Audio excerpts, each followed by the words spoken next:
Selamat pagi Ayah dan Bunda. Salam sejahtera untuk kita semua.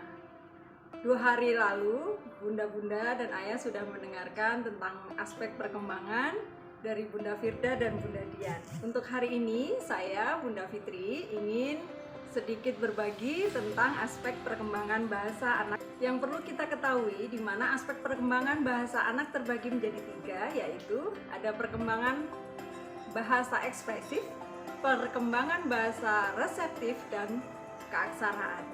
Perkembangan bahasa ekspresif adalah kemampuan anak untuk mengungkapkan perasaannya. Contohnya, misalnya ketika anak mampu berbahasa dengan baik, seperti sedang melakukan tanya jawab, atau anak mampu menceritakan kembali apa yang anak lihat dan apa yang anak dengar. Yang kedua adalah perkembangan bahasa reseptif, adalah kemampuan anak dalam menyimak atau mendengarkan dan menerima pendapat orang lain. Contohnya, ketika anak mampu memahami apa yang dimaksud oleh orang tuanya. Misalnya, seperti anak mampu memahami perintah dari orang tua.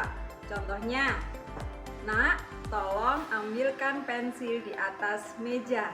Nah, ini bisa diterapkan pada anak usia 5 sampai dengan 6 tahun.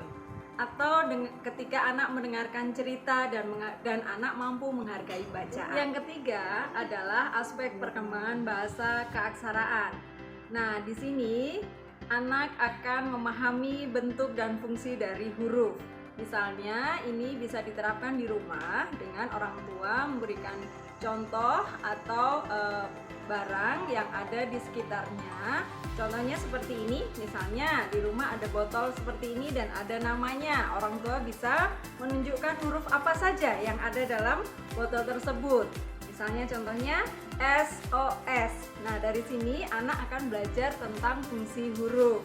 Atau orang tua bisa membacakan dongeng minimal 1 setiap malam agar anak terbiasa untuk membaca buku dan mencintai buku. Fondasi aspek perkembangan bahasa ini dimulai sejak anak masih dalam kandungan hingga anak berusia 5 tahun. Jadi, anak bisa distimulasi dalam aspek perkembangan bahasa sejak anak dalam kandungan hingga anak usia 5 tahun.